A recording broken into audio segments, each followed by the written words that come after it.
So, our next speaker is Archibald Elliott. He's an undergraduate from the University of St Andrews, right? Yeah.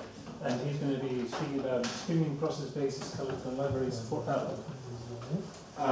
Yeah, so this is the work I've been doing for the last 8 weeks or so this summer as an intern in the department.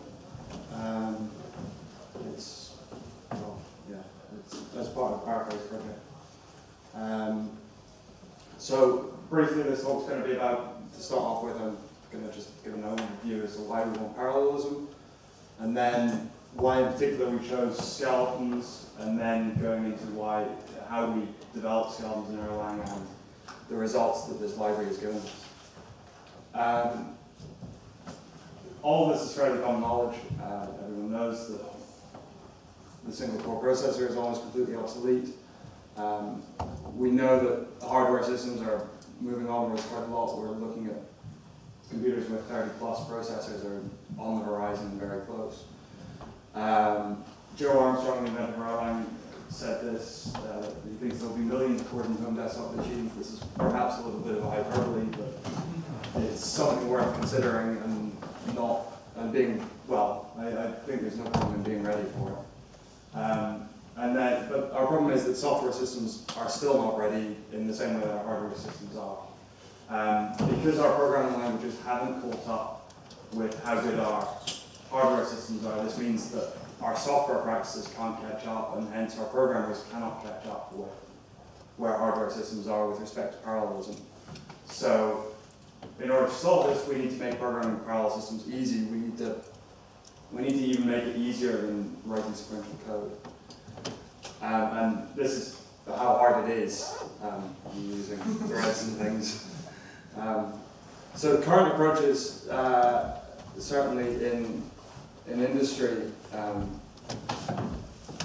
most programmers are taught to, while they originally think in parallel, they are kind of taught to code in a way that they translate how they're thinking into a sequential kind of system for how things work.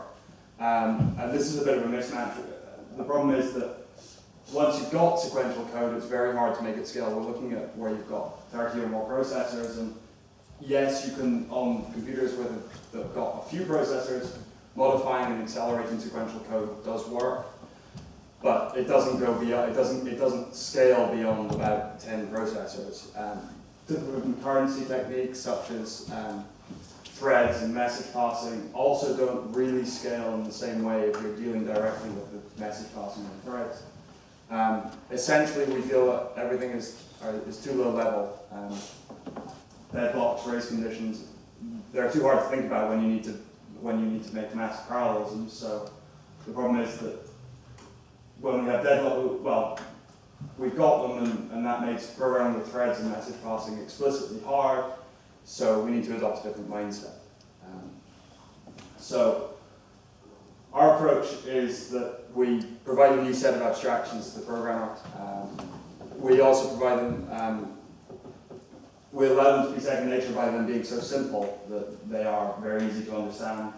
And they do two things. So they make it both easy to introduce parallelism and to tune it and to make sure that our implementation is good, but is also the fact that you can look at your parallelism and work out and try and get it to go as fast as possible. So we're looking at, of course, functional programming, but we have a problem. Haskell is slightly too implicit and too high level. We have PAR and PC, and these are useful because you can use them, but they don't give the programmer enough control. Compared to Erlang, where we have spawn and then send and receive, which almost are too low level. They're useful, but we can't. It's very hard to introduce the parallelism in the first place. Once you've got it, you can tune it because it's low level enough that you have enough control. But in Haskell, we can introduce parallelism very easily, but we can't. We find it hard to kind of tune and really get the maximum speedups that we need. So what we decided to do was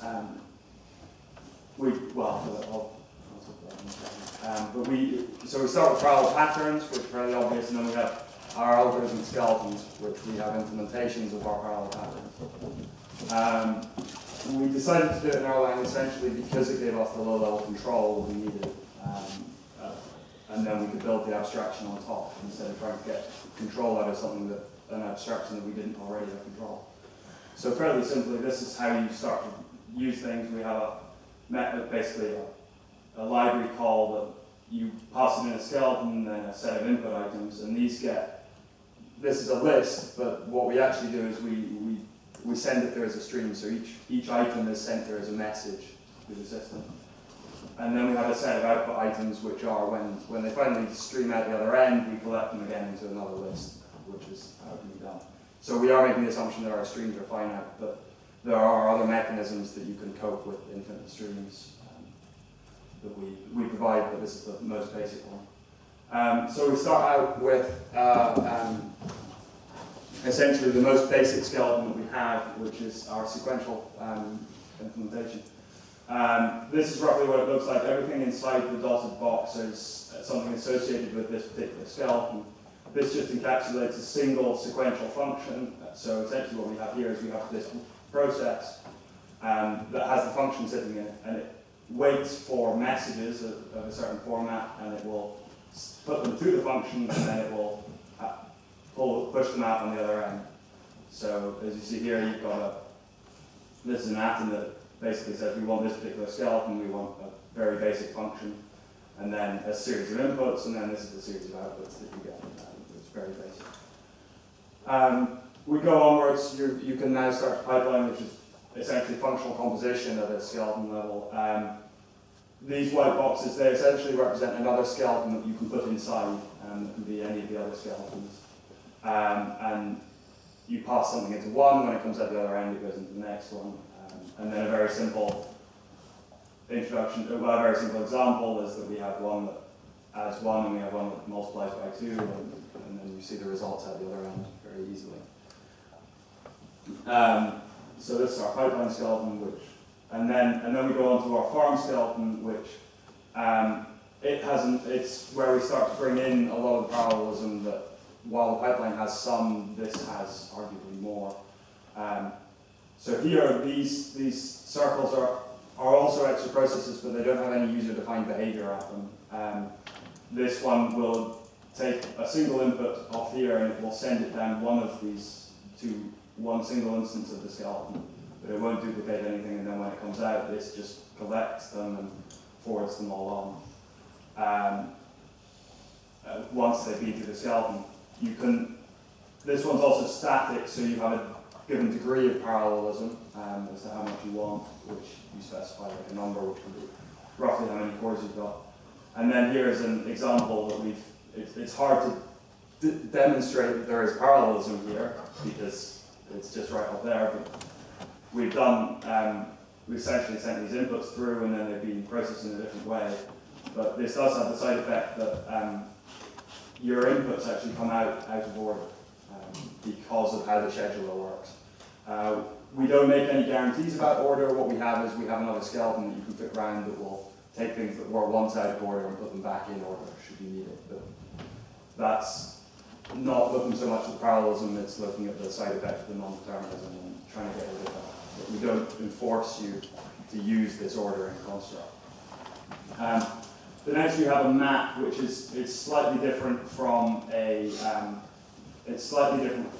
farm in that we are expecting the inputs to essentially each item on its own is a collection of something, which we then deconstruct into its constituent parts, and then send each of the constituent parts to a skeleton through a copy of the skeleton that you chose here, and then we put them back together again. So you get one input here will generate an input on every single one of these streams that goes to the skeleton, and then generates one input. Whereas if you go back to the farm, one input here will generate one input on only one of these streams here. And this allows you to, for instance, some data parallelism, and here, so you can specify the decomp and the recomp functions.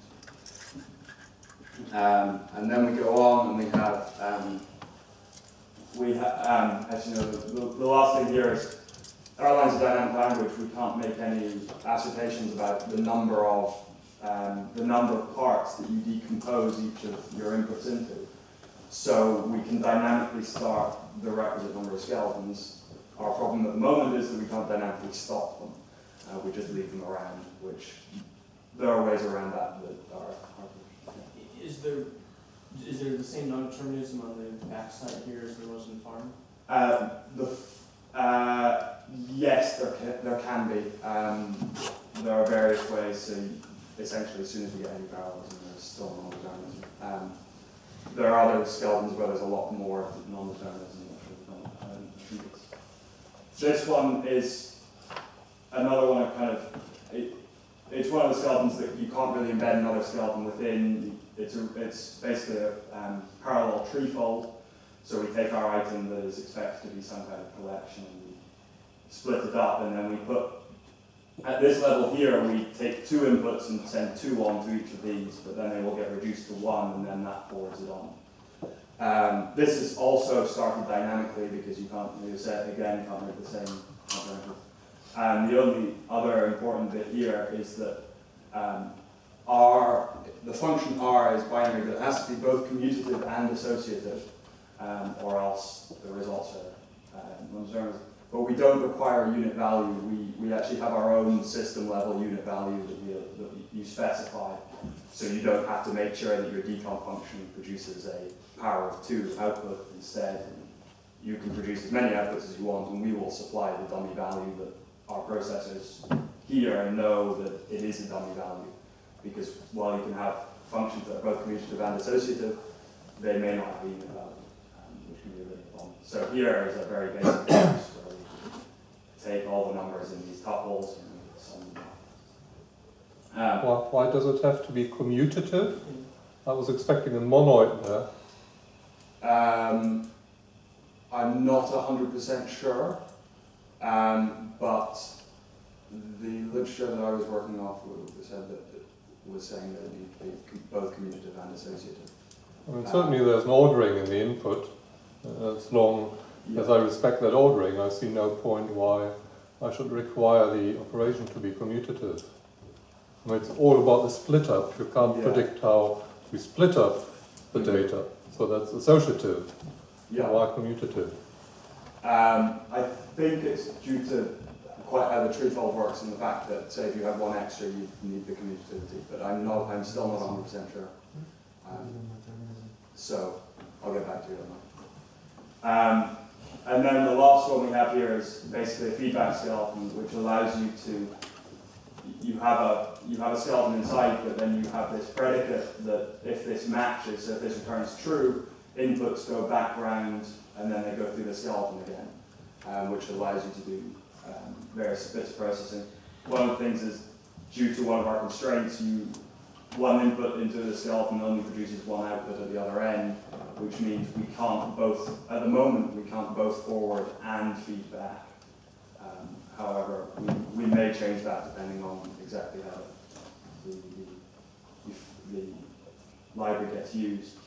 And here we do have quite a lot of race conditions, so you'll see that the input is out of order where after they've been incremented, the first 3 here are still less than 5, so they go around again, and it turns out that 1, 2, 3 are actually these 3 here. So you need to bring back in the ordering. You also have a big, fairly large race condition, so we have a system level end of stream value, which we use. And the problem is that most skeletons, certainly a seek skeleton, on receiving an end of stream, it forwards the end of stream and then promptly exits, which gives us a rather large race condition between messages that are in here, an end of stream arriving here, and messages that may need to continue to go around and we need the skeleton open. We solve this by essentially keeping track of the number of messages in this part of the in part of the stream between this one here, and then we also have another counter for the number in here in that part of this stream, and this allows you to work out that when they both get to 0 once having received the end of stream, that gets rid of the race condition. So these are all skeletons that we have at the moment.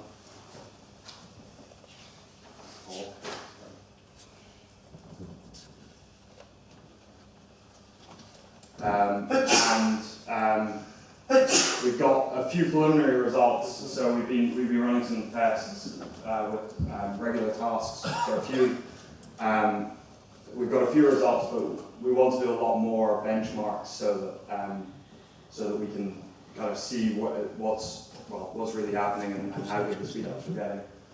So here, this is testing the pipeline. The stages are. This is how many stages there are in the pipeline and comparing their relative speed up against a linear speed up. And we're getting above 7 here. I'd quite like these to be quite a lot higher, but it can't happen. But at the moment, we're looking at seeing how we can bring those up. They're looking okay at the moment. Here, this is on a farm where this is the amount of parallelism, so between 1 and 16, and so it's on an 8-core machine, but we've got 16 workers. We do test with 16 workers to oversaturate the machine and allow the scheduler to make sure that if we do have any data dependencies, it's no longer a problem, because there's enough other work that we could be getting on with. And then this is the same for a map, where we make sure that each input gets split into either 1 through 16 items, so that we get the same degree of parallelism in the middle. And then lastly, we have reduce, which is slightly different in that this is, again, how many kind of items each input gets split into. Again, we don't use the kind of dynamic nature of the reduced skeleton, but we're getting okay speed ups, though not when you just have one item, which is a bit of a shame. Anyway, so we've got, in conclusion, we want people to be adopting parallel mindsets quicker, and we think that the best way they can do this is to use functional programming and algorithmic skeletons. We find that they provide the right level of abstraction, and that they are then quite easy to program, become very easy to program with. We find Erlang is a great fit because it's low level enough for control, but we have the higher level constructs like higher order functions and first class function objects that allow us to have the good abstraction. And yes, we think our speed ups are good. And our future work, we want to do a lot more benchmarks. I've been running a few this week, but unfortunately I still haven't finished, which I wanted to show you, but we hope to be able to show much better speed ups.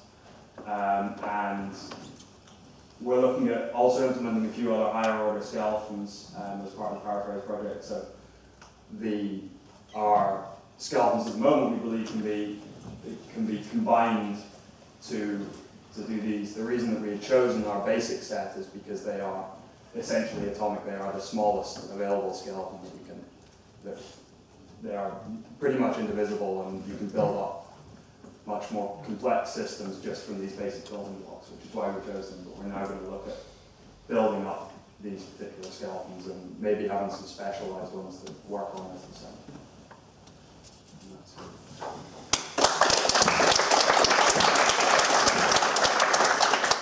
Some questions? Is it correct that all your boxes are one-to-one speed transponders? One item goes in, one item goes out. No, that's complete as a skeleton, yes. Some of them aren't. So in this case, you will have one item goes in and an item comes out on every single stream. Yes, but it would be fixed by the overall system. Yes, it is fixed by the overall system. Yes, so each skeleton itself. If you have one input here, it's one output here, which we require for things like the reordering, and I think there's a few other things where, for these feedback, if your skeleton, in this case, you'd have problems if there wasn't a one-to-one, because our counters would then be wrong. I mean, obviously the execution is quite different, but the idea seems very similar to, say, parallel strategies in Haskell. Can you compare, are there differences in the idea here, besides the execution and the difference in language? I don't know, because I haven't had very much time to review any of the literature. I've spent a lot of time implementing and not enough time reviewing, but that's because I had a finite amount of time this summer. And I'm planning to do more of a review for the paper. Yes? Would you say couldn't this be a big restriction, the one-to-one transforms? Yes, I do think it is a big restriction. I'd like to remove it at some point, but it means that things like you can't use feedback and you can't make sure that you have the same ordering. So I think it would be an addition that we could use, but you'd have to make the trade-off clear, and then yes, almost this works as a very good abstraction, and I'm wondering whether if we remove that restriction, the abstraction might become a little bit leaky and not work quite as well. If you have to then say, well, you've got to use this abstraction, but if you don't want if you don't need one-to-one, you can use this slightly different abstraction where some of it's the same, but you're not allowed to use these parts that work and that some people require. So it's one of those things where I don't know if it's going to get too confusing for the end programmer. I hope not, and I hope to be able to find a solution that would allow me to remove the one-to-one kind of nature of it.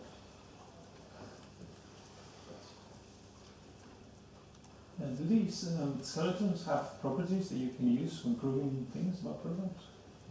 Are they specified in that way? Or? I don't know. I haven't done any I don't think I've done any properties, but I don't know. I imagine Chris might be able to answer that question better than I can. So we have the functional semantics of the skeletons, and that's pretty well understood. But is that what you meant? Is that what you meant? Not always meaning some. Well, in Netherlands there's no text, but something like a property that, like when you have a combinator in a pure functional language, you have some properties that you want it to have. And then you say that you can compose it with another one, and you know that a property Such as reduce is a homomorphism. yeah, that sort of thing. Map is a functor. I've got bifunctor there for products. Let's distribute some of that.